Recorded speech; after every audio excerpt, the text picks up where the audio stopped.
Everyone, thank you very much for joining us for the second day of बातचीत जारी रखे साझा's annual conference. आप में से कई लोग हमारे साथ कल भी जुड़े हुए थे. कल हमने अभिभावकों की भूमिका को एक माइक्रो लेंस से समझने का प्रयास किया. पहले सेशन में रुक्मिणी जी, दर्शना जी, अनिल जी और शाहिदा जी के साथ मिलकर हमने पेरेंट्स के अनुभवों को सुना और दूसरे सत्र में हमने डॉक्टर विनीता कौल, फरीदा लांबे और रेशमा अग्रवाल जी के साथ अर्ली चाइल्डहुड केयर और एजुकेशन में पेरेंट्स की भूमिका को समझा. कल के सेशंस में जो लोग नहीं जुड़ पाए थे, उन सबको मैं बता दूं कि सेशन की रिकॉर्डिंग हमारे यूट्यूब पेज पर अवेलेबल है, तो आप जरूर जाए और उस सेशन को सुने. बहुत ही इंपॉर्टेंट कॉन्वर्सेशंस हम लोगों ने कल भी किए थे.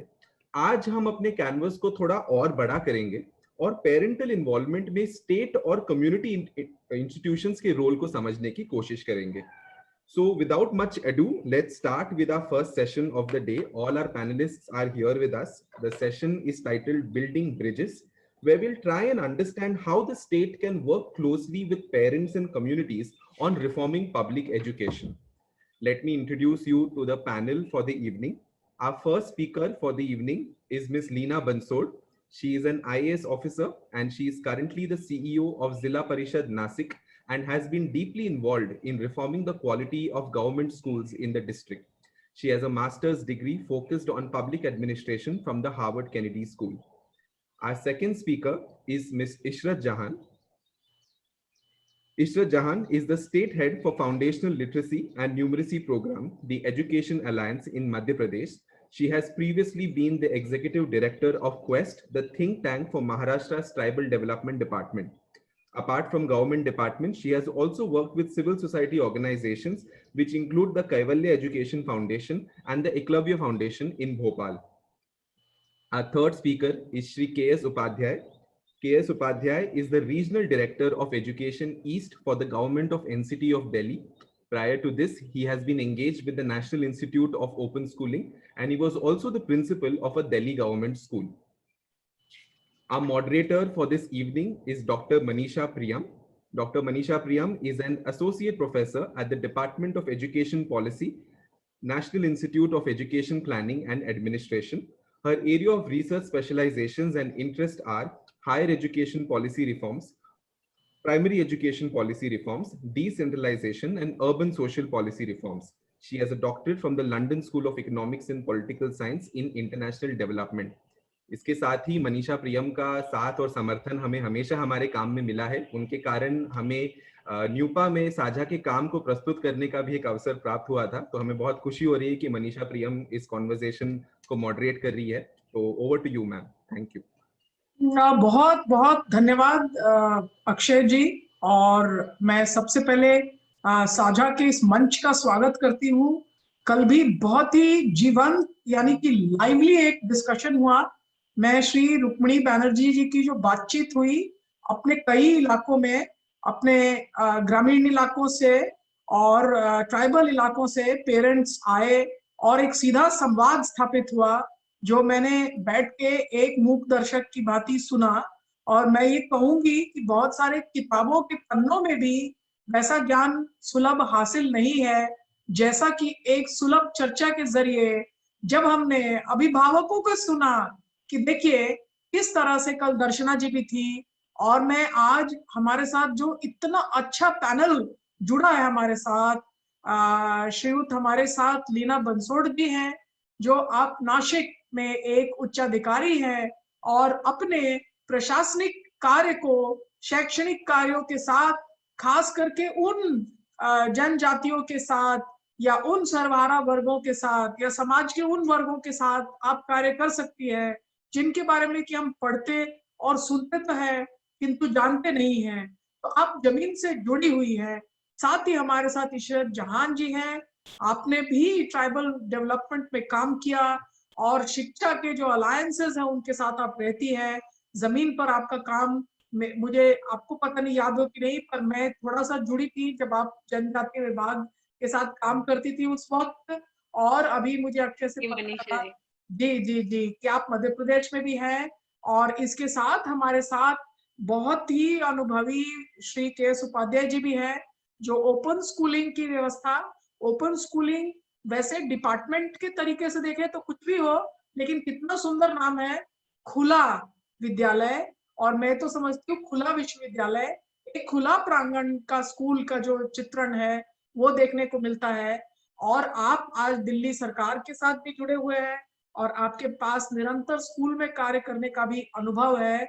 मैं आप सभी श्रीयुतों को जो जुड़े हैं आज साझा के मंच से, लीना बंसोड़ जी, इशरत जहां जी, श्री के उपाध्याय जी और अक्षय शेट्टी जी के मंच पे, साझा के मंच पे आप सबका स्वागत करती हूँ। और मैं चाहती हूँ कि मैं कम बोलूं, आपके जो अनुभव है वास्तव में वो अनुभवजनक बातें जो है वो हमको सुनने को मिले और उस अनुभव से ये डायलॉग जो है आगे बढ़े।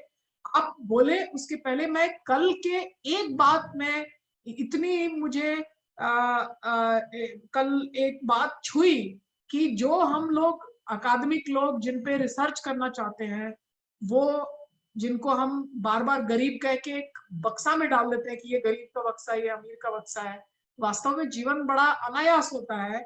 और कल मैं तो वैसे ही चली आई हूँ, दर्शना जी तो इतना सुंदर सज के आई थी कल, लेकिन मुस्कुराते हुए जब उन्होंने बोला किसी बात में, जब हम गरीबी सुनते हैं तो हमें पिक्चर लगता है कि गरीब का मतलब कोई बहुत गरीब, वो रोता हुआ आएगा, उसके पास खुशी भी नहीं होगी।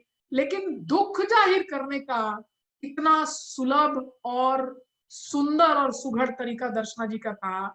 उन्होंने कोविड के लिए बोला कुछ बहुत दिक्कतें हुई, और क्या दिक्कतें हुई उन्होंने बोला, अभी जो हमारे जीवन यापन का साधन था, आमदनी भी बंद हुई, पति पत्नी भी घर पे रहने लगे, बच्चों का स्कूल जाना भी बंद हो गया। उन्होंने आगे नहीं बोला, लेकिन जो बातें बोली कि देखिए जीवन यापन पर एक तरह से आघात हुआ। दूसरा, प्राइवेट और पब्लिक का जो डिफरेंस था कि बच्चे स्कूल चले जाते थे, हम काम पे चले जाते थे, वो सब कोलैप्स हुआ। और दिक्कतों में उन्होंने बताया कि घर में घरेलू हिंसा भी बढ़ी। उन्होंने ये नहीं बोला कि किसने किस पे हिंसा किया, लेकिन उसके बाद उन्होंने बताया एक ही फोन था उसके बच्चों का।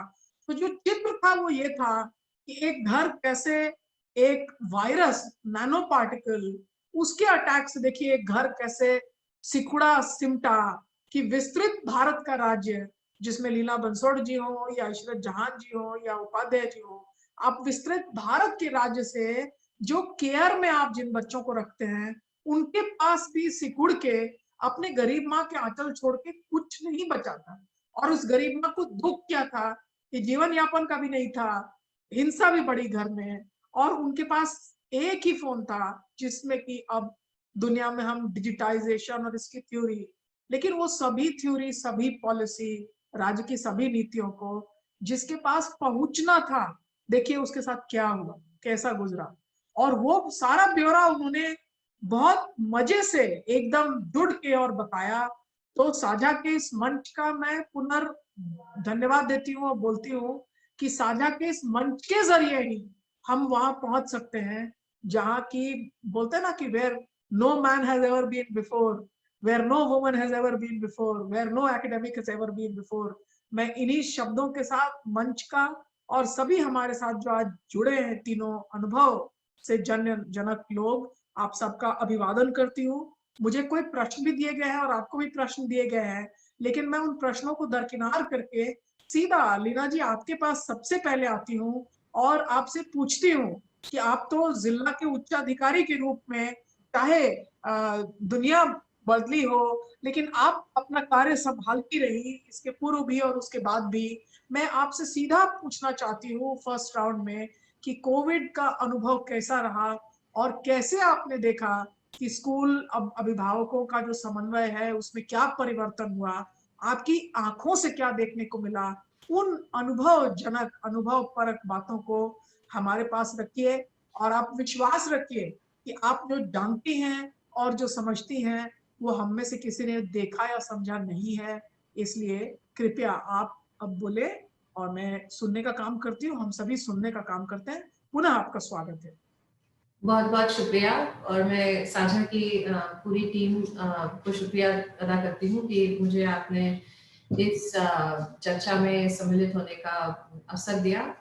और मेरे जो को पैनलिस्ट है उनका भी मैं स्वागत करती हूँ। And it is very good to know all of you, so thank you for having me. मैं करीबन पिछले 20 साल से डेवलपमेंट एडमिनिस्ट्रेशन का एक पार्ट रही हूँ और अलग अलग कैपेसिटीज में महाराष्ट्र में अलग अलग जिलों में और स्टेट लेवल पे मैंने काम किया है। ज्यादातर मेरा काम जेंडर और लाइवलीहुड्स के क्षेत्र में रहा है, लेकिन उसके साथ साथ चूंकि जेंडर है और चूंकि एजुकेशन और बच्चे, इनका बहुत ज्यादा संबंध ये महिलाओं के ही साथ होता है। They are primarily responsible, suppose to be responsible as care givers for the educational needs of kids. तो उसके साथ साथ हम लोगों ने कुछ इनिशिएटिव्स लिए हैं over a period of time, जिसके बारे में मैं चर्चा करना चाहूंगी। इस कॉन्टेक्स्ट में जब मैंने कैनेडी स्कूल से लौटने के बाद जब मैंने नासिक में एज सीईओ जिला परिषद आई जॉइन लास्ट ईयर, और एक ही महीने में कोविड शुरू हो गया था। उसके बाद इमीडिएटली हम लोगों ने सारी स्कूल्स बंद करने का निर्णय लिया, लेकिन उसके पहले हम लोगों ने बहुत बड़े पैमाने पे जन जागृति का काम हाथ लिया था, जिसमें हमने मास्क का उपयोग, फिजिकल डिस्टेंसिंग, या जो आज जिसको हम कोविड अप्रोप्रिएट बिहेवियर कहते हैं, उसके बारे में चर्चा हम लोगों ने स्कूल्स में पिछले साल फर्स्ट वीक ऑफ मार्च से ही शुरू कर दी थी, जब एकदम कोविड शुरू में इंडिया में इंट्रोड्यूस हुआ था। तो तब हमने ये कहा था कि हर बच्चा जो स्कूल आए वो बिना हाथ धोए अपने डेस्क पे ना जाए। तो बहुत बड़े पैमाने पे हमने हैंड वॉशिंग कैंपेन्स लिए और बहुत बड़े पैमाने पे मास्क क्यों पहनना चाहिए, उसके क्या उपयोग है, ये हमने मार्च में ही शुरू कर दिया था, क्योंकि हमें ये विश्वास है कि जब हम बच्चों से बात करते हैं तो ऑटोमेटिकली वो फैमिली को इन्फ्लुएंस करता है या करती है। तो इसलिए हमने बच्चों के साथ काम तब से शुरू किया।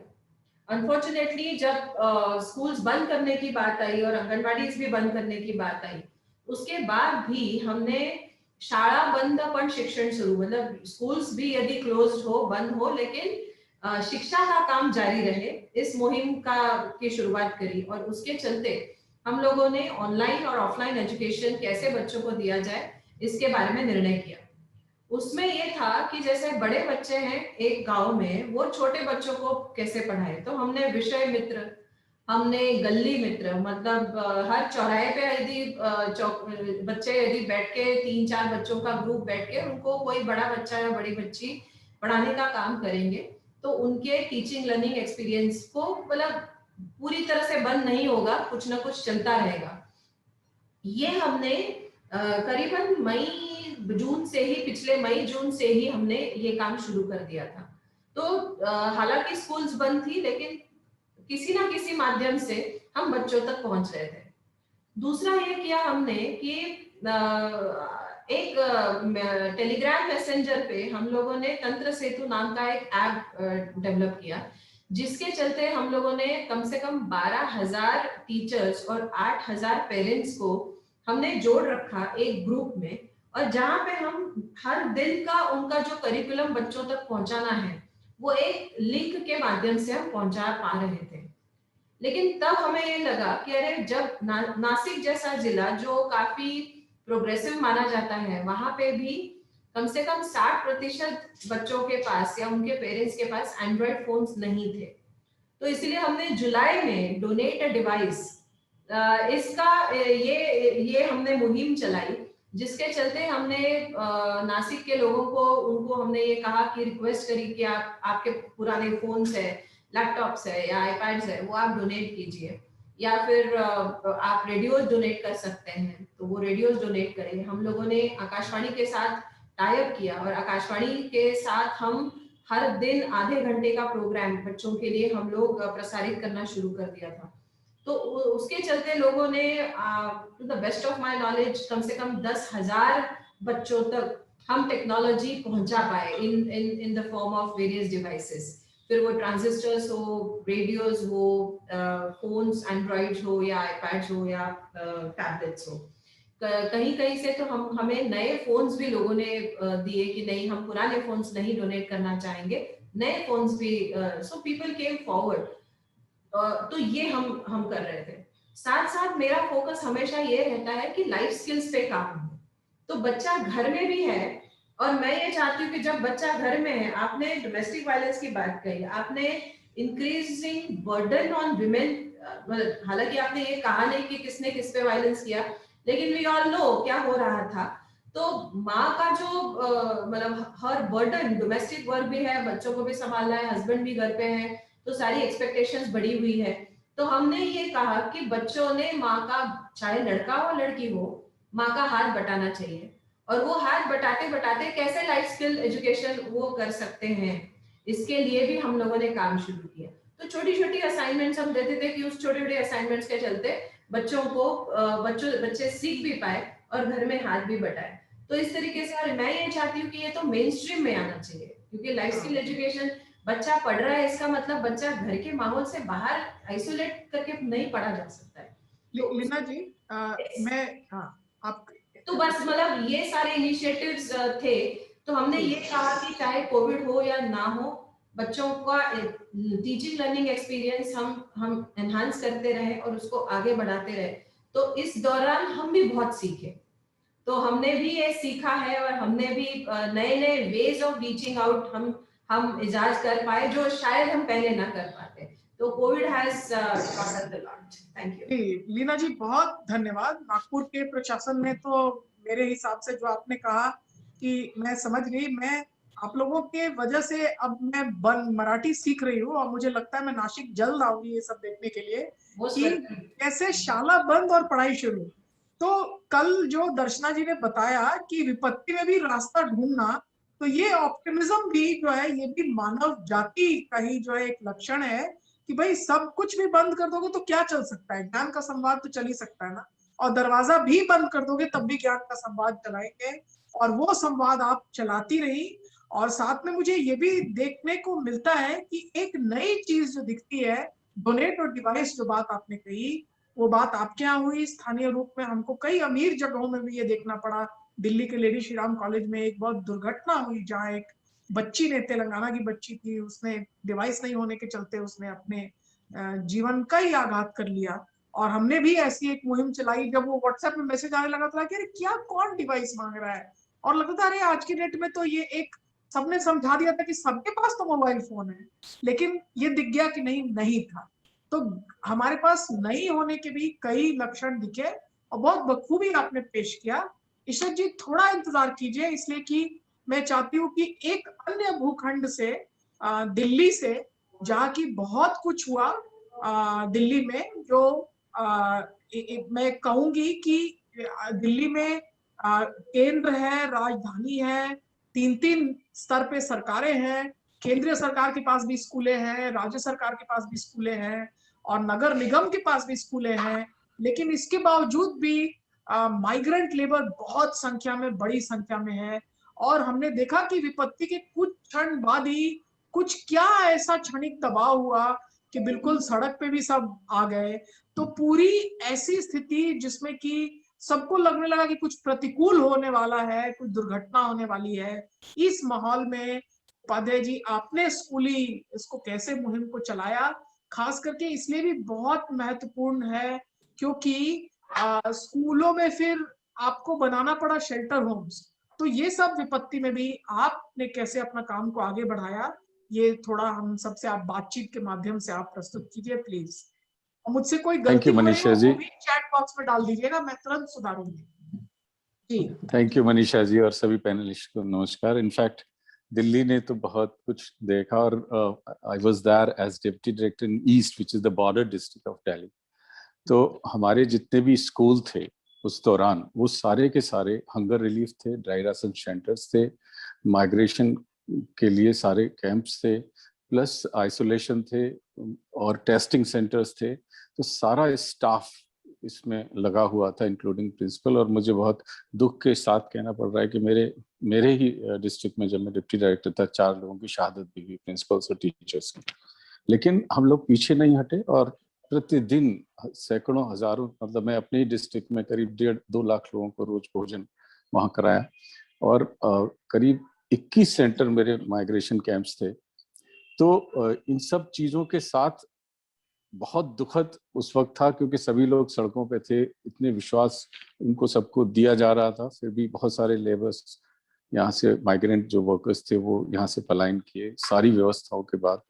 लेकिन दिल्ली सरकार के जो विद्यालय थे उन्होंने अभूतपूर्व काम किया, और सारे टीचर्स, सारे परिवार, सारे पेरेंट्स जो हमारे जो थे एसएमसी के मेंबर्स, उन सब ने मिलके इस बहुत वृहद योजना को अंजाम दिया। तो वो दौरान, और उसी के साथ साथ हमको अपना जो ऑनलाइन और ऑफलाइन एजुकेशन, जैसे मैम कह रहे थे, हमने एक सर्वे किया कि कितने बच्चों के पास हमारे पास मोबाइल फोन है और कितने बच्चे हमसे कनेक्टेड हैं। बहुत सारी समस्याएं ये आई कि एक घर में एक ही मोबाइल फोन था और कई सारे बच्चे थे, तो हमने स्टैगर टाइमिंग का भी किया कि सुबह 6 बजे से हमारे टीचर्स ने क्लास लेना शुरू किया, रात को 10 बजे उनके साथ क्लास लेना शुरू किया। तो ये भी सब हुआ। प्लस वर्कशीट्स हमारी बहुत अच्छी डिजाइन हुई, जैसे मैम लाइफ स्किल्स की बात कर रहे थे, तो उसमें हम लोगों ने क्या किया कि 4 कंपोनेंट्स उसमें रखे। कंटेंट भी था, जेनेरिक भी था, and what the parents should do, and there was a message और अवेयरनेस आल्सो। तो इस तरह से एक कंपोजिट वर्कशीट्स को बनाया और पेरेंट्स के फीडबैक लिए और उनसे लगातार हम उनको इम्प्रूव करते चले गए, and they were also learning, they were the co-learners in these situations. और वही लोग हमारे आसपास के पेरेंट्स जो भी वर्कर्स थे, उनके सपोर्ट भी कर रहे थे। बच्चे भी उनको मदद कर रहे थे कि वहां जाइए, अगर कहीं काम किसी का छूटा है तो खाने की कोई इशू नहीं होगा, ड्राई राशन वहाँ डिस्ट्रीब्यूशन है। तो उस तरह की सारी व्यवस्थाएं, फिर जब ट्रेन्स भी चलना शुरू हुई तब भी उन लोगों ने बहुत मदद किया। तो हमने फिर जो बच्चे बिल्कुल कनेक्टेड नहीं थे, तो मेरे पेरेंट्स और टीचर्स उन गलियों में गए, यमुना खादर के इलाके में जहां पर कोई कनेक्टिविटी नहीं थी, तो वहां हमने क्लासेस को चलाया, वहां टीचर्स जाते थे। तो दे वर लाइक कोरोना वॉरियर्स। इसलिए दिल्ली सरकार ने एक कोरोना वॉरियर्स के लिए एक अलग से हमने अवार्ड भी शुरू किया। तो अब ऑफलाइन के लिए हमें कैसे करना था कि जो हमारी वर्कशीट्स थी, उसके बाद भी जो पेरेंट्स नहीं ले जा पा रहे थे, उनके लिए हमने क्या किया कि बॉक्सेस का इंतजाम किया स्कूल के गेट पे, क्योंकि we have to have the Covid protocol, we have to obey that and we have to abide that. तो what they were doing, they were taking the worksheets from there itself. वहां boxes रखे हुए थे class wise, वहां से वो लेके जा रहे थे, और वो नेक्स्ट डे उसको पूरा करने के बाद या थर्ड डे जब भी हो वहां उसमें डाल रहे थे। तो स्कूल के टीचर्स उनको पिकअप कर रहे थे, वो करेक्ट करके फिर उन्हीं बॉक्सेस में एक ले जाने वाला बॉक्स था, एक लाने वाला बॉक्स था। तो इस तरह से हम इसको बहुत सफलतापूर्वक हम लोगों ने अंजाम दिया। Plus every week we are monitoring कि कितने बच्चे हमारे हमसे जुड़े हुए हैं। तो वो शुरू में बहुत 55% था, इसको हम 96% तक, 93% तक ले गए कुछ क्लासेस में। और जहां पर भी कनेक्टिविटी नहीं थी तो ऑफलाइन हमने इस तरह से वर्कशीट्स, जो मैम कह रहे थे मनीषा मैम की, बहुत सारे हमारे डोनर्स आ गए। हमने एक मुहिम चलाई कि सारे टीचर्स के घर में जिनके भी मोबाइल फोन्स 2-3 सबके घरों में पड़े रहते हैं, जब हम चेंज करते हैं, तो वो सारे के सारे मोबाइल फोन स्कूलों में वापस आ गए। तो जिन बच्चों को मोबाइल फोन अवेलेबिलिटी नहीं था, बहुत सारे डोनर्स भी हम लोगों की मदद के लिए आए। तो वो एक बहुत अच्छी तरह से हमने कनेक्टिविटी के साथ वो सारा प्रोग्राम किया। और दिल्ली ने जितनी विभीषिका झेली इस संदर्भ में, वो अनप्रेसिडेंटेड थी। और पूरा एजुकेशन डिपार्टमेंट डिस्ट्रिक्ट एडमिनिस्ट्रेशन के साथ खड़ा हुआ और सारे बच्चों के घर तक जाके, पेरेंट्स तक घर के, I have many videos, and क्योंकि वो सब हमको डाल रहे थे, हमने कहा था कि अगर कोई भी गया भी है तो हमें उसका घर का फोटो चाहिए कि वहां पर ताला लटका हुआ है, so that we want to connect with them. फिर हमने वहाँ जो अगर कुछ ईस्टर्न यूपी और बिहार गए थे, वहां से भी ऑनलाइन हमने उनसे संपर्क किया। और जो बच्चे नहीं है, आज भी मेरे पास पूरा डेटा है कि हम लोग को कितने ऐसे बच्चे थे जब हमारे स्कूल खुले 10th and 12th, 9th to 12th, तो उन सब बच्चों को हमने यहाँ पर कॉल किया। और बहुत कम बच्चे ऐसे रह गए हैं जो हमारे अभी भी हैं। उनके साथ हम क्या कर रहे हैं, एक चीज और हमने प्रयोग किया। जब 10वीं 12वीं के बच्चे थे, हमने क्योंकि बच्चों को लिखने पढ़ने की आदत नहीं रह रही थी, क्योंकि गूगल फॉर्म्स की मदद से हम उनको क्वेश्चन आंसर दे रहे थे, तो पेरेंट्स को फिर हमने उनके इन्विजिलेटर्स बनाए, 3 आवर्स के एग्जाम दिए। तो वो भी गेट पे हमने रख दिए थे बॉक्सेस, वहां से वो पेपर ले जाते थे और नेक्स्ट डे पे तो parents were the invigilator at home. जी जी फतेह जी, फिर हम एक अगले राउंड में आपके पास आते हैं। यहाँ 2-3 नायाब बातें हमको सुनने को मिल रही है कि देखिए कितनी बड़ी विभीषिका थी, और लोग समझते हैं कि हम एक दिल्ली को पिक्चर मूवी थिएटर में अगर आप हॉल में जाके देखेंगे तो दिखेगा कि एकदम से खूब हैप्पी गो लकी शहर, बड़े धूम धड़ाके वाला और खूब ढोल नगाड़े बजाने वाला शहर। लेकिन इसमें भी अंतर्निहित देखिए कितनी गरीबी थी, कितनी तकलीफ थी लोगों के पास। और विभीषिका शब्द सही उन्होंने इस्तेमाल किया कि पूरे के पूरे बस्तियां जो है वो खाली हो गई। और जो श्रम कर्मी, मैं तो उनको कई लोग उन्हें तरह तरह के शब्द बुलाते हैं, मैंने बोला आप कम से कम उनको डोमेस्टिक स्टाफ या डोमेस्टिक हाउस असिस्टेंट बुलाओ उनको। तो पूरा का पूरा जो था वो एक नीचे का जो सतह था इस शहर का, वो गुमसुम सा हो गया। और उसमें भी किन नायाब तरीकों से कि आप स्कूल के बाहर से आके होमवर्क के शीट्स ले जाओ और वहां डाल के जाओ। तो एक तरह से मैं कहूंगी कि मराठी में उस वक्त चूंकि बातचीत नहीं हो पाती थी, तो मैंने इशरत जी और आपके डिपार्टमेंट, आप आईसीडीएस वर्कर्स के साथ एक बार मीटिंग करा रहे थे, मैं उसमें जुटी। तो उसमें मैंने शक्कूबाई थी और सब लोग थे उधर। फिर कुछ चित्र मुझे आईसीडीएस सेंटर्स के दिखाए गए। उसमें एक चित्र था, उसमें मैं उस वक्त मैं भी बहुत दुखी थी। उस चित्र में लिखा था घबरा नक्कू। और आप विश्वास नहीं करेंगे, पूरा का पूरा लॉकडाउन का समय मैंने मराठी के वो 2 शब्द याद करके और अपने आप को ये किया कि घबरा नक्कू। तो मैं कहूंगी कि आज दिल्ली में उपाध्याय जी भी जो बता रहे हैं कि बाहर से क्वेश्चन पेपर ले जाओ, और उस वक्त यहाँ दिल्ली के पॉश कॉलोनीज में हल्ला फैलाते थे लोग, अखबार भी मत पढ़ो उसमें भी कोरोना है, उसको देखो भी मत देखने में कोरोना है। वहां दिल्ली के स्कूलों ने भरोसा दिया, क्वेश्चन पेपर ले जाओ घबरा नक्कू। तो इन शब्दों के साथ में इशरत जी को अभी आपको मैं आमंत्रित करती हूँ कि आप अपने जो मध्य प्रदेश और महाराष्ट्र में खास करके जनजातीय इलाकों में काम करने का जो आपका एक्सपीरियंस है, आपने कैसे देखा कि एक दुनिया बंद हुई लेकिन उसके बावजूद भी एक दुनिया कैसे हम खोलें और शैक्षणिक पुलियों के द्वारा हम मानव जीवन के संपादन का प्रचार प्रसार करते रहे, इस पर आप कुछ कहिए। मैं आपके पास आखिर में आई हूँ, लेकिन इसलिए नहीं, मैंने देखा यहाँ एक नहीं 2 राज्यों का अनुभव है और 2 महिलाओं के बीच में एक पुरुष को मैं बीच में करूं तो कुछ सामंजस्य भी बैठता है, क्योंकि हम कितना ज्यादा जेंडर पॉजिटिवली प्रीडोमिनेटेड है। तो इसलिए मैं आपके पास आई हूँ और मैं क्षमा भी चाहती हूँ, लेकिन आपका फिर से मैं आमंत्रण भी करती हूँ। Thank you, Manishari. Thank you so much. I'm really honored to be here. Actually, मैं थोड़ा सा ट्राइबल से शुरुआत करूँगी. Actually, no one denies the fact कि parent is a very important link for the child's learning. But जब भी हम उन पेरेंट्स की बात करते हैं, कहीं ना कहीं हमारे दिमाग में वो पेरेंट्स आते हैं जो थोड़े पढ़े लिखे हैं, जो बच्चों का होमवर्क घर पे कराते हैं, जो लाइक यू नो बच्चों को स्कूल छोड़ने जाते हैं, लेके आते हैं. तो कहीं ना कहीं पेरेंट का रोल हम हमेशा स्कूल से बाहर देखते हैं. स्कूल के अंदर आते हैं या तो हम पेरेंट को भूल जाते हैं, या हमें लगता है कि उतना इम्पोर्टेंट नहीं है पेरेंट. एंड स्पेशली हमारे स्कूल्स में, ट्राइबल स्कूल्स में जो कि रेजिडेंशियल हैं इन नेचर, बच्चा 24 घंटे हमारे साथ रहता है, हम पेरेंट्स को कंप्लीटली भूल जाते हैं.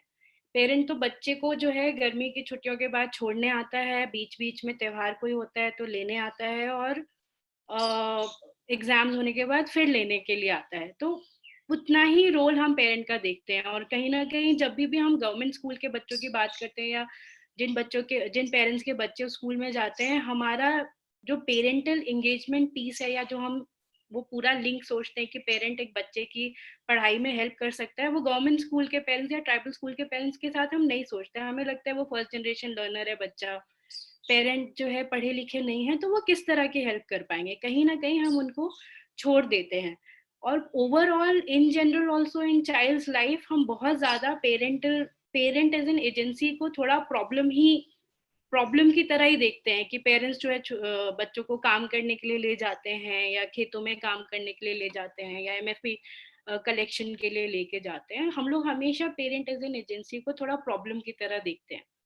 और मेरे जैसे इंसान जो like you know first time पहले ट्राइबल डिपार्टमेंट में आया, उससे पहले कुछ ट्राइबल का एक्सपोजर नहीं था, जब ये सब चीजें क्लास मतलब एक मीटिंग हॉल में सुनता है, आई ऑल्सो गेट ओवरवेल्म. और वो सारे लोग जो ये बोल रहे होते हैं वो एक्चुअली बहुत ही वेल मीनिंग लोग होते हैं, उनके इंटेंशंस बहुत करेक्ट होते हैं, उनके जो एनेक्डोट्स वो बताते हैं वो भी करेक्ट होते हैं, but they don't have any data और रिसर्च टू से कि हाँ parental engagement will not help और विल नॉट वर्क. उनके खुद के कुछ एक्सपीरियंस होते हैं, कुछ पर्सनल एक्सपीरियंस होते हैं, कुछ स्कूल के एक्सपीरियंस होते हैं जो वो वहाँ पे डिस्क्राइब कर रहे होते हैं और पॉलिसी डिसीजंस ले रहे होते हैं। तो एग्जांपल एक बहुत छोटा सा इंसिडेंट हुआ था कि हम लोग जो है डीबीटी करना चाह रहे थे डिपार्टमेंट में, कि जो हम बच्चों को सामान देते हैं, क्योंकि हमारे बच्चे 24 घंटा हमारे साथ रहते हैं, उनकी टॉयलेटरीज है, उनका यूनिफॉर्म है, उनका रात का सोने का कपड़ा है, we used to like department used to procure all that and give it to children. So instead of procuring and giving it to children, because में leakages होते थे, delays होते थे, we thought कि we will directly transfer the funds to parents account, मतलब जिसमें बच्चे और पेरेंट का दोनों का joint account होगा, हम उसमें ट्रांसफर करेंगे and parents will buy it. अब चूंकि वहाँ पे पेरेंट का रोल आ रहा था, we were actually listening very varied kind of comments in the group कि नहीं, पेरेंट्स नहीं उसको फंड्स को प्रॉपरली यूटिलाइज करेंगे, वो किसी और काम के लिए यूज कर लेंगे उसको. Even I heard a sentence someone saying कि दारू पी जाएंगे या जो भी उनका इन सब चीजों पे खर्च कर देंगे. तो like you know, for me it was very overwhelming. But we went ahead with the plan. We did the DBT. We did a third party assessment of the DBT because prima facie तो सब कुछ बहुत अच्छा लग रहा था, बच्चे बहुत खुश हैं, उनको पहली बार कुछ खरीदने का मौका मिला, अपने पसंद से अपने रंग की चीजें खरीदने का मौका मिला. तो इट वाज प्राइमा फेसी बहुत अच्छा लग रहा था. बट देन वी थॉट नहीं, हम थर्ड पार्टी असेसमेंट करते हैं. We did that, and in that third party assessment we actually found कि there was only 1% of parent who utilized that fund for some other activities instead of what it was given for. Only 1%. और वो other activities में alcoholism या किसी भी तरह का ये सब इन्वॉल्व नहीं था. वो अदर एक्टिविटी क्या थी कि उसके 2 बच्चे हैं, तो उसने कुछ उस बच्चे के लिए कुछ खरीद लिया, कुछ इस बच्चे के लिए खरीद लिया. घर की एक दीवार बना ली, छत नहीं है तो छत बना ली, या फिर 4 साबुन खरीदने थे, 2 ही साबुन खरीदा और 2 जो है घर पे यूज कर लिए. तो वो जो 1% था वो भी वैसा नहीं था जितना नेगेटिव पॉइंट्स हमें सुनने को मिल रहे थे पेरेंट्स के बारे में. तो that actually strengthened our belief कि नहीं, पेरेंटल एंगेजमेंट अगर हम बहुत ही पॉजिटिवली करेंगे तो it will definitely help. So the next thing was again we got into parental engagement. हमने साझा के साथ भी इन्वॉल्वमेंट, मतलब साझा को भी हम लोग लेके आए, उनके साथ भी काम किया. हमने कुछ बेसिक पायलटिंग की, उससे भी हमें बहुत कुछ समझ में आया कि पेरेंटल एंगेजमेंट कैसे काम कर रहा है. क्योंकि उसमें भी बहुत सारे इश्यूज थे कि हमारे जो बच्चे रेजिडेंशियल बहुत दूर दूर के गाँव से आते हैं, तो उनके पेरेंट्स रेगुलर मीटिंग्स के लिए या इन सब चीजों के लिए नहीं आ सकते हैं. But all those notions were completely broken when we started focusing on that. And I would say Maharashtra is the only and the first state which has given extra funds to SMC. मतलब हमने हर school को 5 लाख रुपए extra दिए हैं SMC fund में, which we are trying की, क्योंकि इतने रिमोट एरिया में है और बच्चे 24 घंटे वहाँ रहते हैं, तो कुछ ना कुछ बेसिक रिपेयर और ये और वो 1000 चीजें आती रहती हैं जो आप सेंट्रली नहीं मैनेज कर सकते. तो कहीं ना कहीं अगर पेरेंट्स का उसमें इन्वॉल्वमेंट है या parent as a social audit body उसको देख रहा है एज एन SMC मेंबर, तो it becomes very easier to get things done at the local level. तो वो एक काफी अच्छा एक्सपीरियंस रहा. कोरोना ने एक्चुअली, जस्ट बिकॉज वो 3-4 साल से हम लोग का कांस्टेंट पेरेंटल एंगेजमेंट पे काम कुछ ना कुछ चल रहा था, और ये बिलीफ है डिपार्टमेंट का, नहीं it will work because they have seen the result. अब तो कोरोना ने तो ऐसा कर दिया कि जो 60-70 साल में नहीं हुआ वो अब हो गया. तो now department each and every state, अभी तो मैं मध्य प्रदेश में जैसे काम कर रही हूँ, मध्य प्रदेश में हर एक मोड एंड मीडियम यूज किया गया to reach out to parents, because now we know that if we don't reach out to parents, will not be able to reach out to our children who are our prime focus. So somehow जो भी reasons हम देते थे कि parents, इस वजह से हम पेरेंट्स तक नहीं पहुंच पा रहे हैं, और अगर हम पहुंच भी जाएं तो इतना टाइम और एफर्ट डालने के बाद हमें कुछ मिलेगा नहीं, क्योंकि पेरेंट्स इंटरेस्टेड नहीं है, पेरेंट्स उतना ध्यान नहीं देते हैं, वो सारा ब्रेक हो चुका है. Now we are getting into that mode कि नहीं, अब तो पेरेंट ही हमारे पास एक मोड रह गया है जिसके थ्रू हम बच्चे तक पहुंच सकते हैं. तो हमने व्हाट्सएप, टीवी, रेडियो, IVRS, जिनके पास व्हाट्सएप नहीं उनको IVRS के थ्रू कॉल कर रहे हैं, वर्कशीट्स डिस्ट्रीब्यूट कर रहे हैं, जो कि पेरेंट्स, जैसे सर ने भी बोला कि पेरेंट्स ही इन्विजिलेटर्स बन गए हैं. तो कैसे बन रहा है वो पेरेंट इन्विजिलेटर? या जैसे मैं FLN स्पेस में काम कर रही हूँ, फाउंडेशनल लिटरेसी एंड न्यूमरेसी पे, जहाँ पे एक्चुअली पेरेंट का रोल बहुत ज्यादा इंपॉर्टेंट है, क्योंकि प्री लिटरेसी और प्री न्यूमरेसी स्किल्स जो है वो हर पेरेंट को आते हैं, पैसा गिनना हर पेरेंट को आता है, कहानियां सुनना और सुनाना हर पेरेंट को आता है, कहानी सुनाने के बाद 4 सवाल पूछना हर पेरेंट को आता है, चाहे वो लिटरेट हो या इलिटरेट हो।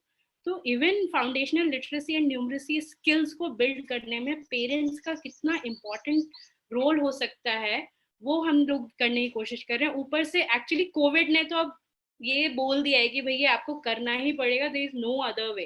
सो I am hoping as a strategy अभी जो है जिस तरह की, जैसे अभी हमें मास्क लगाना और सैनिटाइजर यूज करना नीड से ज्यादा हमारी आदत हो गई है कि हम लोग जो है थोड़ा सैनिटाइजर साइड में रखे हम फौरन उठा के हाथ में लगा लेते हैं।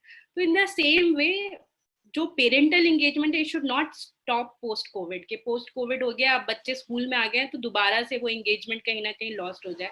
आई think we will have to make it a habit कि हम रेगुलरली पेरेंट्स को एंगेज करें, रेगुलरली उनसे मिलें, उनसे वार्तालाप करें, उनसे हेल्प सीख करें। और I have been very lucky कि मैंने कुछ बहुत ही अच्छे स्कूल्स महाराष्ट्र में देखे हैं। हेमल कसाई स्कूल में वहाँ पे काफी पेरेंटल एंगेजमेंट होता है, हालांकि वो भी residential, but they are managing it quite well.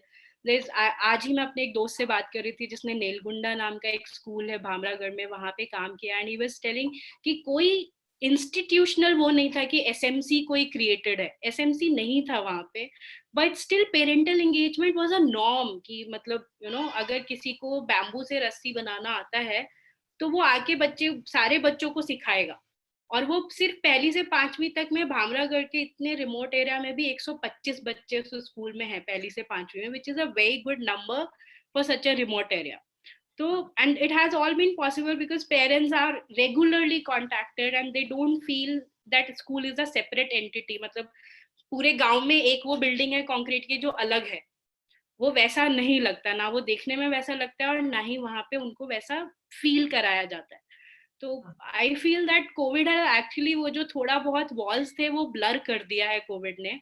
और गवर्नमेंट को एक्चुअली पहले से ही पता था, सारी पॉलिसी डॉक्यूमेंट्स कहती हैं कि पेरेंट्स को एंगेज करो, पेरेंट्स को एंगेज करो, but now it has actually started happening. No NGO can reach to that level. Government has the mandate, the money and the resources to do that.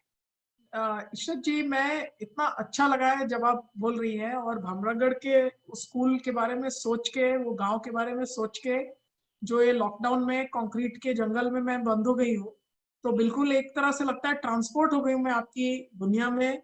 और जिस तरह से आपने एकदम आशाजनक बातें कही कि देखिए कुछ भी आप कर दीजिए, ये समन्वय जो है वो स्कूल का, शैक्षणिक दुनिया का और उसके जरिए से बच्चों का, ये समन्वय जो है वो कभी रुक नहीं सकता, कोई इसको रोक नहीं सकता है।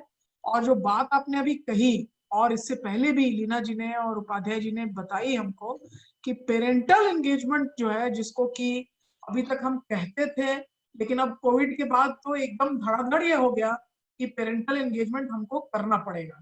तो कल भी जो बातचीत हो रही थी उसमें ये भी कई लोगों ने, पेरेंट्स ने बोला कि पहली बार बच्चों को एनकरेज किया जा रहा था कि कोई अगर हिसाब बनाने में या होमवर्क करने में मुश्किल है तो ये नंबर लो, टीचर को फोन कर लेना। अब कोई एक्सपीरियंस ही नहीं था कि भाई कभी पहले ये 17 गुणा 23 करने में फोन कर लो टीचर को एक दफा कि भाई ये कैसे करना है, ये वाला तो जरा मुश्किल सा लग रहा है, 4 गुणा 2 तो आसान था। तो ये एक तरह से एक इनफॉर्मेलिटी की दुनिया भी उभरी, जिसमें संवाद था, जिसमें नजदीकियां थी। लेकिन मैं ये जरूर मानती हूँ कि जिस समय प्रत्यक्ष और प्रामाणिक मनुष्य बिल्कुल अपने अपने वैक्सीन लेके और बचाव और सुरक्षा के हर माध्यम के बाद जब उभर के आता है, तो मैं ये सोचती हूँ कि उसमें कम से कम ये मानवीय गुण रहे कि वो समझे। और एक और सुलभ बात पे हुई है कि इस तरह से हम जिलों से, गांवों से पेरेंट्स एकदम जुट पा रहे हैं, और हम एक वर्चुअल की दुनिया से हम जुड़ जाते हैं। और साझा जो ये मंच बनाता है, इसमें नासिक के पेरेंट्स की बात जिले तक होती, अभी दर्शना जी भामरागढ़ की बात जो है वो कभी दिल्ली ये नाम नहीं जान पाता। अभी दिल्ली में रहते हुए भी उपाध्याय जी जिधर यमुना की बात कर रहे हैं, ईस्ट दिल्ली की, दक्षिण दिल्ली वालों की गाड़ियां उधर मुड़ती भी नहीं होंगी। तो एक तरह से हमारे दिमाग में भी जो पूर्वाग्रह है, जो आपने बहुत अच्छी तरीके से इशरत जी ने बोली, उन पूर्वाग्रहों पर सवाल करने का अच्छा खासा टाइम अब आ गया है। मैं एक अगले राउंड पे आती हूँ और ये राउंड फिर से बिल्कुल अनुभवजनक। हमारे पास 20 मिनट है, इनमें कोई सवाल भी चैट बॉक्स में होंगे तो वो चैट बॉक्स के सवाल भी आप जवाब मैं भी बोलूंगी आपको, आप दे दीजिएगा। आपको खुद दिख रहा हो आप खुद भी दे दीजिए। लेकिन एक सवाल जो मैं पूछना चाहती हूँ, जो इशरत जी ने कहा कि कोई एनजीओ वहां नहीं पहुंच सकता जहां राज्य पहुंच सकता है, लीना जी ने भी बताया, उपाध्याय जी ने भी बताया, एक बात जो साफ साफ उभर के आ रही है कि सब कुछ बंद होने के बावजूद भी राज्य निरंतर गति पे चलता रहा। और राज्य जो हम इमेजिन नहीं कर सकते थे उस दिक्कत की जड़ में भी इमेजिन करके आप बच्चों तक तो पहुंच ही गए, हर दिक्कत और तकलीफ में भी। तो आगे चलते हुए लीना जी आपसे फिर से शुरू करती हूँ ये पूछते हुए कि आपकी क्या उम्मीद है कि राज्य, उसकी नीतियां, उसकी अवधारणा, उसमें कैसा मोड़ हमको लाना चाहिए कि कोई विपत्ति, भगवान करे ऐसी विपत्ति आए ना, लेकिन विपत्ति तो आ भी सकती है, वो तो बिना पूछे आ जाती है, बिना तारीख दिए आ जाती है। तो हम इस विपत्ति के बाद तैयारी कैसी करें, राज्य के कैसे अनुभवजनक जो है उसमें बदलाव होने चाहिए, उन पर थोड़ा प्रकाश डालिए। और चूंकि हमारे पास अब 20 मिनट है तो करीब 5-5 मिनट सब लोग बोले और फिर हम कुछ प्रश्न रहे तो फिर से एक बार चर्चा कर लेंगे। प्लीज लीना जी आप बोले। थैंक यू, बहुत अच्छा सवाल है। ये जो लर्निंग्स है, अभी उपाध्याय जी ने भी जो कहा, इशरत जी ने भी जो कहा, उसी को हम एक्सट्रापोलेट कर सकते हैं for to see the way forward. क्योंकि पेरेंटल एंगेजमेंट जो है वो चाहे कोई आपत्ति हो चाहे ना हो, it has to be every day bread and butter of each and every department and the government। क्योंकि जब तक कम्युनिटी का पार्टिसिपेशन नहीं है, कम्युनिटी की, मैं सिर्फ पार्टिसिपेशन भी नहीं कहूंगी, मैं ओनरशिप की बात कर रही हूँ कि ये सारा जो डेवलपमेंट का जो एजेंडा है वो कम्युनिटी ने ओन करने की जरूरत है। और हमारा जो रोल है, स्टेट का रोल जो है वो इंक्रीजिंगली फैसिलिटेशन का रोल रहना चाहिए। तो डिसीजन मेकिंग डिसेंट्रलाइज्ड हो, ओनरशिप डिसेंट्रलाइज्ड हो, और हम लोग जो है, या चाहे एनजीओ हो, जीओ हो, एनजीओ हो, जो हो, वो फैसिलिटेटर की भूमिका में आना चाहिए। और मेरे ख्याल से महाराष्ट्र ने पिछले कई सालों से इस दिशा में महाराष्ट्र कदम बढ़ा रहा है, और मुझे लगता है उसी को फोर्टिफाई और उसी पर बिल्ड करने की जरूरत है। मैंने जो कहा था कि मैंने जेंडर एंड लाइवलीहुड्स की स्पेस में काफी साल गुजारे हैं, बहुत सीखा है महिलाओं से। तो ये हम लोगों ने एसएचजी मीटिंग का एक एजेंडा हमने हेल्थ, न्यूट्रिशन और एजुकेशन को डाला था। मतलब एक तरफ एसएमसी है, एक तरफ पेरेंट टीचर्स एसोसिएशन है, और दूसरी तरफ कम्युनिटी इंस्टीट्यूशंस है, महिलाओं के जो स्वयं सहायता समूह है या उनकी जो फेडरेशंस है। दूसरी तरफ वो है कि जो चाहे उनका बच्चा उस एज ग्रुप में हो चाहे ना हो, लेकिन उनको ये एहसास होना या उनकी वो ओनरशिप रहना कि यस, मेरे स्कूल में मेरे गांव के सब बच्चे अच्छा पढ़ लिख पाए, ये मेरी भी जिम्मेदारी है। और उसके लिए एक प्रेशर ग्रुप करके एसएचजीज और विलेज ऑर्गेनाइजेशंस कैसे काम कर सकते हैं, ये बहुत अच्छा मुझे लगता है कम्युनिटी बेस्ड मॉनिटरिंग मैकेनिज्म हर गांव में हम लोग एस्टेब्लिश कर सकते हैं, चाहे कोविड हो, चाहे कोई और आपदा हो, या चाहे it has to be in our DNA now. That is one. Second is use of technology. बहुत जरूरी है कि हम हमारे विलेजेस को हम कनेक्ट करें एंड बच्चों को बच्चे बहुत इंटेलिजेंट है। ऐसा नहीं है कि शहर के बच्चे होशियार है, गांव के बच्चों को समझता नहीं है, ट्राइबल बच्चों को कुछ समझता नहीं है। they are much more intelligent and capable of और बहुत क्यूरियस है बच्चे पढ़ने के लिए। हम जो पढ़ाते हैं शायद उसमें उनको इंटरेस्ट ना हो, वो पेडागोजी का प्रॉब्लम है, वो बच्चों का प्रॉब्लम नहीं है। तो इसलिए हम ऐसे नायाब तरीके इजाद कर सकते हैं, जबकि जैसे हम टैबलेट्स है, मैंने यहाँ पे डिसीजन लिया है कि हम टेक्नोलॉजी एडवांसमेंट में हम बड़े बड़े एलसीडी स्क्रीन या बड़े बड़े प्रोजेक्टर्स ना दे, हम टैबलेट्स दे, ताकि 5-6 बच्चे एक टैबलेट लेके बैठे और वहां पे वाईफाई, मतलब जब हम टेक्नोलॉजी की बात करते हैं तो सिर्फ 2 ही चीजें उनको दे दो, आप इंटरनेट कनेक्टिविटी पहुंचा दो, आप वाईफाई किसी हालत में वहां पे पहुंचा दो, और बच्चों के हाथ में हैंड हेल्ड टैबलेट्स या इस तरीके के डिवाइसेस दो। इंडिविजुअल की जरूरत नहीं, लेकिन ग्रुप में दे दो। इसका मतलब या 1-2 मिनट में, 1 ही मिनट में, तो इसका मतलब है बच्चों को टेक्नोलॉजी का एक्सेस दे दो, उनको उनकी क्यूरियोसिटी को बढ़ाओ, और लर्निंग टू लर्न मेथोडोलॉजी के माध्यम से हम ये जो एक्सपीरियंस है इसको बहुत एनहांस कर सकते हैं। तो ये दो चीजें मैं कहना चाहूंगी कि जिसके चलते चाहे कोई पैंडेमिक हो चाहे ना हो, हम बच्चों का एक्सपीरियंस टीचिंग लर्निंग का बढ़ा सकते हैं। देखिए, ये इसे उम्मीद कहा जाता है कि चाहे कोई पैंडेमिक हो या ना हो, हम लर्निंग एक्सपीरियंस बढ़ाना चाहते हैं। तो मैं फिर से जाती हूँ वही चक्कूबाई और आईसीडीएस की मीटिंग जो मैंने अटेंड की थी कि घबरा नक्कू, एक कोई कोरोना आया उससे हम घबराते नहीं, हम पठन पाठन का कार्य जो है उसको निरंतरता के साथ आगे बढ़ाते चलेंगे। मैं इसके साथ आती हूँ उपाध्याय जी आपके पास। मैं कई दिल्ली में संगम विहार में विशेष रूप से, जो आपका इलाका नहीं है पर आप अपने अनुभव से जानते होंगे, वहां जिन लोगों के बीच में अभी कोई दिसंबर नवंबर जनवरी में उनके बीच में रिसर्च करती थी, वहीं से अब मुझे जिनको मैं करती थी आप है क्या, आपके बारे में एक रिसर्च करना मैं आती हूँ, अब वहां से फोन आते थे ये बोलने के लिए कि दीदी कोई मदद कर सकते क्या, हमारे घर में तो 3 है, ये सब स्कूल जा रहे थे, अभी एक तो पढ़ रहा है मगर बाकी के लिए हमारे पास फोन नहीं है, ये कैसे करें। या फिर महिलाएं कई बार ये भी बोलती थी कि दीदी हमने 3 घर में काम हम करते थे, अभी हस्बैंड की तो नौकरी गई ही रही, अभी घरों में लोग वापस नहीं, तो पूर्वाग्रह से बिल्कुल छोटे कमरों में परिवार सीमित और पूर्वाग्रह से पूरा ग्रसा हुआ समाज जो था, वो उस एक कमरे में भी माँ के पास अगर 1 मिनट मिलता था तो वो विपत्ति के बदले फोन करती थी ये पूछने के लिए कि आगे पढ़ाने के लिए कोई मदद हो सकती क्या, तो कैसे करें। तो मैं आपसे भी पूछूंगी वही सवाल कि आप कैसे चाहते हैं कि राज्य जो है वो उसकी तैयारी आपदा के लिए, विपत्ति के लिए बेहतर हो, नंबर 1। और दूसरा, चूंकि बहुत सारे फोन इधर भी आते थे, मुझे अब लगता है कि एक छोटा छोटा पेरेंट्स के साथ साथ हमारे जैसे कुछ जो वेलविशर्स हैं, हमारे लिए भी कोई एक फोन लाइन बना दीजिए या ग्रीवेंस रिड्रेस का कोई सेंटर बना दीजिए जहां हम आपको ये बता जाए कि देखिए समाज ये चाह रहा है, ये बोल रहा है, और आप उसको राज्य तक ले जाइए। इसके साथ आप राज्य से क्या आपकी उम्मीदें हैं, इस पर आप थोड़ी सी चर्चा कीजिए दिल्ली के अनुभव को देखते हुए।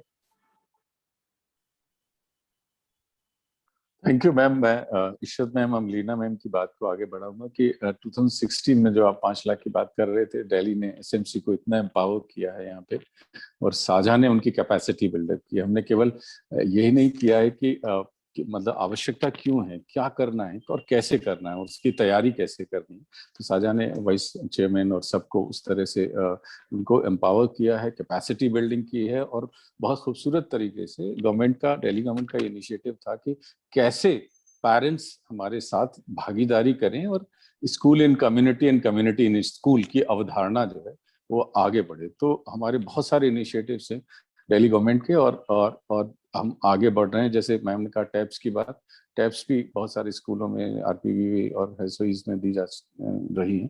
तो डेफिनेटली जब तक सभी लोग एक साथ, एक पूरी कम्युनिटी और गवर्नमेंट एक साथ नहीं आएगी, और तभी ये कोई भी, जिस तरह से हमने कोरोना पे इस काम किया है, इसी तरह से कोई भी इवेंचुअलिटी हो उसमें हम लोग काम कर सकते हैं।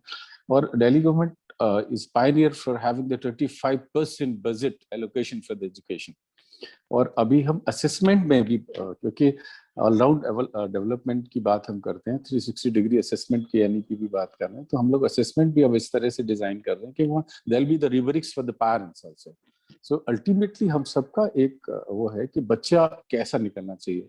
हमारे दिल्ली सरकार का ये है कि एक इंसान बन के आगे निकले, और इसी पर एक नया बोर्ड भी दिल्ली गवर्नमेंट इसको कंस्टिट्यूट कर रही है। तो जहाँ तक एजुकेशन की बात है, और कि हमारे सारे पेरेंट्स, अभी हम एक और कदम आगे बढ़ रहे हैं कि देखा कि इन आर स्कूल, जैसे मैम संगम बिहार की बात कर रही थी, 3000-4000 स्टूडेंट्स आर देयर, तो 12 मेंबर्स की कमेटी वो नहीं, they can not outreach to the parents, जैसे इशरत मैम कह रहे थे कि we have to outreach to the parents. तो वहां पर क्या है कि हम लोग एक स्कूल मित्र की अवधारणा पे आगे चल रहे हैं, जहां पर 50 पेरेंट्स, एक small pocket of the community, वहां पर वो उनके साथ हम लेंगे, और maximum 50 and there the volunteers. तो वहां से जो नीड, जो आप मनीषा मैम कह रहे थे, need will be meted and that will get us, because our schools have the sufficient funds and they have autonomy have been given. पहले हर चीज के लिए डेप्यूटी डायरेक्टर तक हमारे प्रिंसिपल्स आते हैं। This government has bring the tremendous change in the functioning autonomy of the schools as well as the SMCs. तो वो लोकल लेवल पे वो सारा कुछ कर सकते हैं, किसी भी फाइनेंशियल और उस तरह की डिसीजंस मेकिंग में कहीं पर भी गवर्नमेंट का या स्ट्रक्चर का या तंत्र जिसको हम बोलते हैं उसका कोई वो नहीं है। तो 50 हम एक पॉकेट में जो बच्चे हैं वहां तक एक स्कूल मित्र की योजना पर अब दिल्ली सरकार काम कर रही है, जिससे जो भी नीड वहां से जनरेट हो that should be addressed on, और हमको वहीं पर ऑन साइट सपोर्ट बहुत सारे और नए इनिशिएटिव जैसे मेंटरशिप प्रोग्राम है, टीचर डेवलपमेंट प्रोग्राम है, ये पेडागोजी में स्कूल क्लासरूम चेंज के लिए ये सारे प्रोग्राम्स वहाँ चल रहे हैं। तो जहां पर भी इस तरह की सिचुएशंस आती है, जिस तरह से हमने कोरोना में पूरे दिल्ली ने देखा कि स्कूलों ने किस तरह से, और एडमिनिस्ट्रेशन ने इसको बहुत ज्यादा अपलोड किया कि दिल्ली सरकार के टीचर्स उनके साथ जुड़े हुए थे, कम्युनिटीज, एसएमसीज, हमारे पेरेंट्स उसमें भागीदारी कर रहे थे, फोन करके हमें बताते थे कि इन पेरेंट्स को जरूरत है, जो बुजुर्ग आ नहीं पाते थे उनके लिए राशन वो घर तक लेके जा रहे थे। So the kind of the work they can do the community और स्कूल। सो मैं दोबारा फिर कह रहा हूँ कि school in community and community in school, ये अवधारणा, और सारे एनजीओ जैसे साझा जो है हमारे साथ उनकी कैपेसिटी बिल्डअप का काम कर रहे हैं। तो इस तरह से किसी भी अनप्रेसिडेंटेड सिचुएशन को हटाया जा सकता है, बदला जा सकता है, कमिटमेंट के साथ आगे बढ़ा जा सकता है। और एजुकेशन में हम जितना कर रहे हैं, और भी नई नई चीजें अभी इस साल इंट्रोड्यूस हम लोग कर रहे हैं आगे बढ़ने के लिए। तो जो मैम आप कह रही है कि जब सभी लोग हम एक साथ आ जाएंगे, जैसे कहते हैं रथ के सारे घोड़े एक साथ चलेंगे तो विजय होगा ही होगा। तो ये एक है, हम सबको एक साथ आना पड़ेगा, और सरकार क्योंकि बहुत बड़ा फैसिलिटेशन, क्योंकि जैसे दिल्ली सरकार का एक क्लियर कट मैंडेट और विचारधारा है कि हमको एजुकेशन की प्रायोरिटी, तो उसमें कहीं इतनी पॉलिटिकल विल के साथ जब हमारा पूरा सिस्टम आगे बढ़ता है तो निश्चित रूप से हम सफल होते हैं, और आगे भी कोई भी चुनौती आएगी, मुश्किल आएगी, उस पर हम लोग खरे उतरेंगे। हाँ, मैं बहुत आभार, मैं इशरत जी के पास जाती हूँ। बहुत अच्छे शब्द उपाध्याय जी ने इस्तेमाल किए, school in community and community in school, और इसके साथ उन्होंने एक जो शिक्षा मित्र की बात की जो सहायक बनेगा स्कूल और समाज के बीच में बांटने वाला, ये भी दिल्ली के लिए एक नई बात होगी।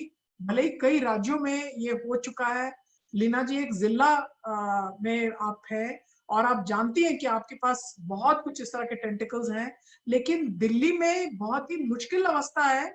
यहाँ का जो डीसी है, यहाँ पावर्स जो है वो डिफरेंट है और बटे हुए हैं, और काफी सारे ये पावर्स जो है वो नगर निगम के पास है, ना कि राज्य सरकार के पास। तो अभी विपत्ति वाली स्थिति है, और जो प्रशासनिक रचना है दिल्ली की वो भी अनूठी है। लेकिन ये किसी भी बात को यहाँ की सरकार बहाना नहीं बनाती, कहती नहीं हमारे पास अगर है तो हम पहुंचेंगे, और हमें कोई भी बंदिश या पाबंदी के बारे में बात नहीं करनी है। और ये बातें जो कर रहे हैं ये बहुत महत्वपूर्ण है, क्योंकि इसी संगम विहार में मैंने स्कूलों को देखा है जहाँ पेरेंट्स को कैसे भगाया जाए, इस पर मास्टरी भी लैंड माफिया और पानी माफिया की, कि सरकारी स्कूल में तो इनको आने मत दो, ताकि लैंड माफिया, वाटर माफिया के साथ एक प्राइवेट स्कूल माफिया भी चलता था। तो सोच बदलने के साथ जो है स्कूलों का चित्र जो है वो बदल जा सकता है। इशरत जी, मैं आपके पास आती हूँ कि आप मैडम एक बात, छोटी सी बात, एक बहुत छोटी सी बात मैं आपको कहना चाहूंगा। जब मेगा पेटीएम हमारे ऑर्गेनाइज हुए थे और 4 बार हम करते हैं उनको, एक कंसेप्ट बहुत छोटा है कि चाय और बिस्किट, लेकिन पहले जो आप कह रहे थे कि स्कूलों में घुसने में पेरेंट्स को दिक्कत होती थी, अभी हम लोग गेट पे, मतलब सीएम साहब से लेके और नीचे तक प्रिंसिपल साहब, सभी मेगा पीटीएम में हर अधिकारी हर स्कूल को चयनित करता है, और हम वेलकम करते हैं स्कूल के गेट पे, और उसके बाद स्कूल के गेट के पास एक पंडाल होता है, वहां हम प्रिंसिपल साहब खुद उनको एस्कॉर्ट करते हैं वहां तक ले जाने में। और वो जो एक चाय और बिस्किट, छोटी बात है लेकिन उसने पूरा परिदृश्य बदल दिया है, वहां एक ओनरशिप की फीलिंग आई है, ये आया है कि ये मेरा स्कूल है। जी जी, समय हमें बांध रहा है। मैं चाहती तो ये चर्चा चलती रहती, लेकिन मैं लीना जी के नासिक भी जाऊंगी, आपके चाय बिस्किट पे भी आऊंगी। अभी इशरत जी के स्कूल पे आती हूँ, क्योंकि इशरत जी वो इकलौती है जो मुझे इस दिल्ली के कंक्रीट से उठा के और सीधे बंसागढ़ के स्कूलों में ले जाती हैं। और एकदम से मैं सुनना चाहती हूँ आपसे कि वो स्कूल जो कि बिल्कुल एक कंक्रीट बिल्डिंग पूरे गांव में, उसको देखते हुए आप क्या बोलती हैं कि आगे के समय में आपने जो कहा अनुभवजनक तथ्यों के आधार पर महाराष्ट्र में, मध्य प्रदेश में किस तरह के परिवर्तन तैयारी के स्तर पे होनी चाहिए, ताकि हम आपदा प्रबंधन के लिए ऐसे तैयार रहे कि बच्चे तो इस बार बिल्कुल छूटे ही ना। As I can see time अभी बहुत कम रह गया है, तो मैं बस थोड़ा सा ब्रीफली बताऊंगी कि स्कूल बिल्डिंग्स तो कोरोना के टाइम में हर तरह से यूज हुआ, मतलब वो कम्युनिटी के लिए भी यूज हुआ, वो लोगों को शरण देने के लिए भी यूज हुआ, और अभी महाराष्ट्र में शायद स्कूल्स भी खुले थे। मैं थोड़ा मध्य प्रदेश के कॉन्टेक्स्ट में बताऊंगी बिकॉज अभी मेरा मोस्टली काम मध्य प्रदेश में रहा है, कि यहाँ पे हम लोगों ने हमारा घर हमारा विद्यालय करके एक कार्यक्रम चलाया है। तो नो मैटर हम कितना भी डिजिटल करें, अभी जो हमारा पूरा रूरल इंडिया है और मध्य प्रदेश के मोस्टली जो डिस्ट्रिक्ट्स हैं वो रूरल हैं, मेरा बस एक सबमिशन था कि हमें वो चीज हमेशा ध्यान में रखनी पड़ेगी कि हम डिजिटल कितना ही कर लें, अगर हमें लार्जर पॉपुलेशन को केटर करना है तो हमें जो है फिजिकल स्पेसेस को ही इनोवेटिवली यूज करना पड़ेगा।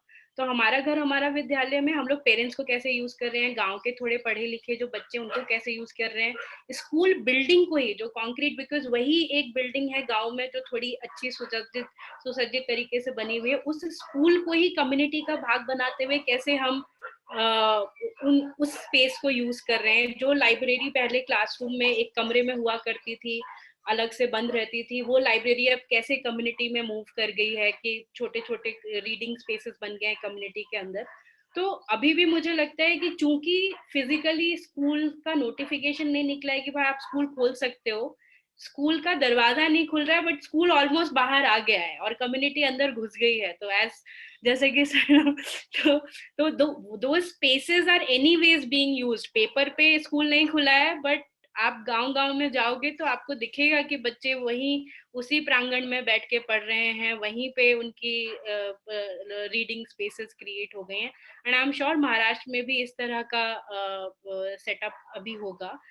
बट मध्य प्रदेश में तो आई कैन से स्ट्रांगली कि हमारा घर हमारा विद्यालय एक्चुअली हम लोगों ने DGLEP भी किया, हमने व्हाट्सएप प्रोग्राम भी किया, टीवी रेडियो भी कर रहे हैं। बट हमें ऐसा लग रहा है कि हमारा घर हमारा विद्यालय has been the most successful because वहां पे पूरा कम्युनिटी ही एक चाइल्ड के लर्निंग प्रोसेस में घुस गया है।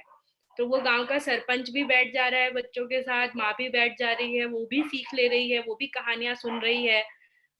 हम लोगों ने बहुत सारी ऑडियो स्टोरीज पुश की हैं हमारा घर हमारा विद्यालय में, जो पेरेंट्स भी वो कहानियां सुन रहे हैं और फिर वो अपनी कहानियां अपने फोकलोज सुना रहे हैं बच्चों को। तो हमारी भी एक्चुअली हम लोगों ने अभी 500 कहानियां अलग अलग भाषाओं में पेरेंट्स और टीचर से कलेक्ट की हैं अभी रिसेंटली। क्या बात है, क्या बात है। वो पेरेंट्स भी like they are coming up with their own stories जो कभी उन्होंने शेयर नहीं किया था। School education department is actually taking cognizance of that and collecting those stories from the field. तो लाइक अभी वो स्कूल और कम्युनिटी का बैरियर आई वुड से काफी कम हो गया, and I think it should continue like this, it should continue like मैं बहुत एज आई सेड, जैसे सैनिटाइजर और मास्क यूज करना हैबिट हो गया, वैसे ही parental engagement should become a habit for the department. अभी इशरत जी जो बातें आपने कही कितनी बहुमूल्य हैं, इसको हम थ्योरी की तरह पढ़ते हैं क्लास में भी, कहीं भी दुनिया में भी चले जाएं, how to bring the grass roots back into the discussion.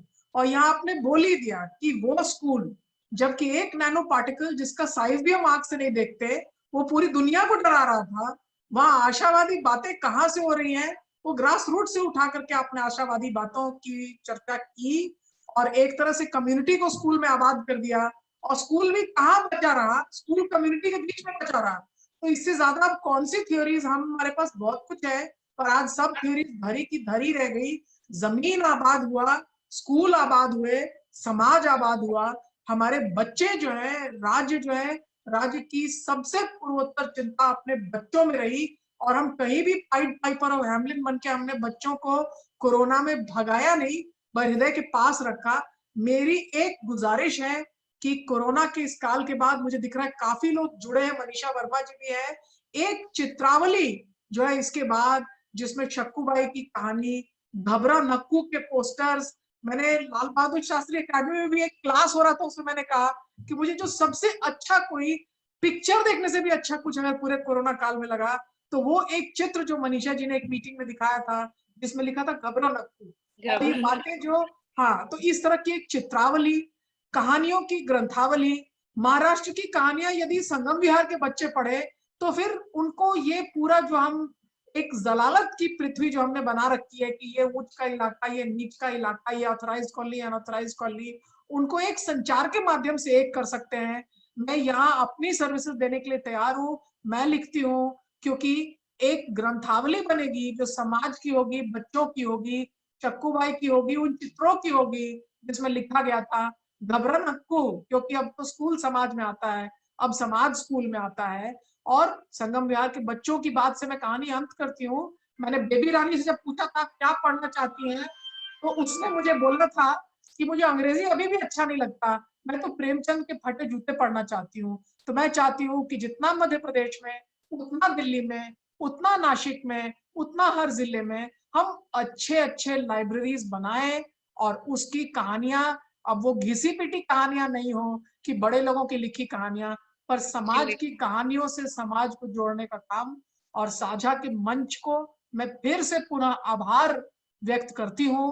जो ना कहीं सीखा ना कहीं जाना, वो साझा के साथ मेरा सफर जो है लंबा सफर है। 2012 से मैं साझा के साथ चली आ रही हूँ, लेकिन बहुत कुछ बहुत जगह सीखा होगा। लेकिन साझा के साथ संडेज को लंबी मीटिंग्स होती थी, उस वक्त होती थी जब एडमिनिस्ट्रेशन बोलता था पीटीए मीटिंग दिल्ली में नहीं हो सकता, कहीं और करके चले, कहीं कोई छोटी छोटी बातों के लिए भी। लेकिन इस लंबे सफर में एक ही प्रिंसिपल प्रूव हुआ कि जो क्राइसिस में टेस्ट करके पास कर गया, वो प्रिंसिपल तो आबाद प्रिंसिपल है। वो प्रिंसिपल तो वैसा प्रिंसिपल है कि बच्चों के दम पे, शिक्षा की दुनिया के दम पे दुनिया को आबाद रखेगा। और वैसे आशावादी कहानियों के दम से मैं आप सबों को पुनः धन्यवाद देती हूँ कि आपके निरंतर मेहनत से आज आशा की ये बातें हो पा रही हैं। और उन लोगों की तरफ से मैं माफी मांगती हूँ जिसमें हमने अपने नीचे के वर्गों को दमन करके शहरों से निकाला, बाहर किया, उनकी जिंदगी छीन की। उसके बावजूद भी बच्चे पढ़ते रहे, उसके बावजूद भी माएँ जो हैं राज्य से साझा करके और किताब पढ़ती हैं। साझा बहुत बहुत आभार। मनीषा जी को भी देखती हूँ, लीना जी को भी देखती हूँ, इशरत जी को देखती हूँ, उपाध्याय जी को देखती हूँ। अक्षय जी बहुत बहुत धन्यवाद। अभिषेक तो एक चित्र बना के उसके पीछे छुपे हुए हैं, लेकिन उनसे भी कभी मुलाकात होगी। बहुत धन्यवाद, बहुत आभार।